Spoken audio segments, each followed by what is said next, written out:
I think that there was a lot of important conversations that came up about our culture, about colorism and heightism and sexism and misogyny and all of these things that if we as a culture talked more about, I think we would be able to move through more quickly.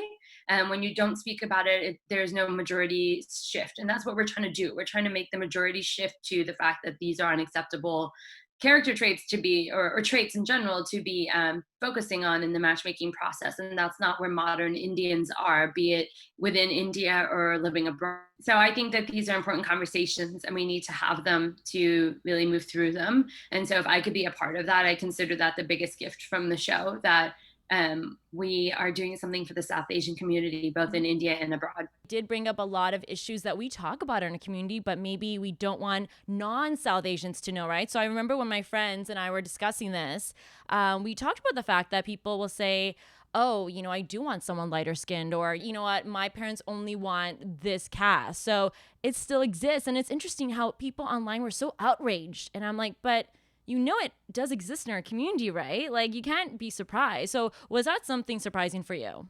I saw a lot of people say, yeah, that's what happens and we don't like it. Um, I saw a lot of non-Indians, non-South Asians say, that's interesting. I didn't know you guys cared so much, or I didn't know that, or don't you think that in this day and age that's antiquated?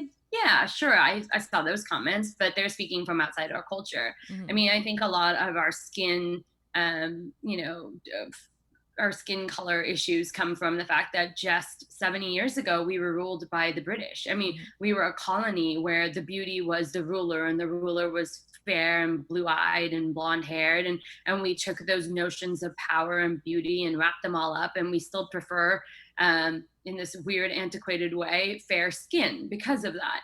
That's a deep rooted colonial history that we're trying to overcome as a people. For anyone outside of our South Asian descent to comment on it without that knowledge, I don't think is really even like something I need to listen to. And if the people in our own culture are trying to work through that, I think we should allow that time. I mean, 70 years seems like a lot, but it's also just a blink in history. And this is what we're working with. And I think that we have to be cognizant of that. I know that a lot of people were really, really upset hearing it from that one girl in America at the end of the show. She's like a new character, Richa, that's introduced, and she's the first one in the states, of all of us in the states, who says, "I want someone fair skinned, more fair skinned than me, or my color, or dark or lighter," or something she says.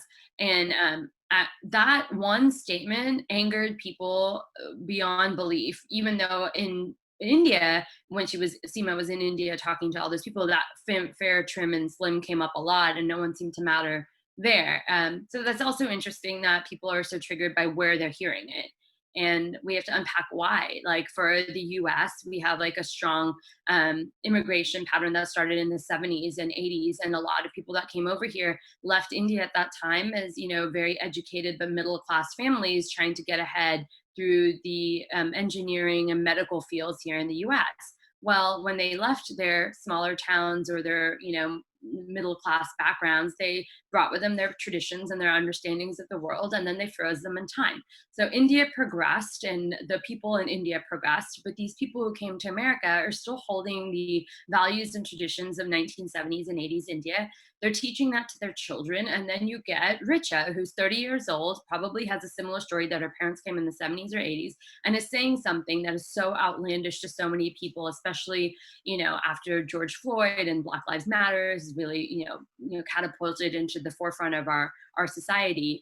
And I still think that they're not understanding where she's coming from and what's happening. Does that change the statement? No, but I think it brings context to it, and I think that's a lot of what's missing in reality television in general, including this show.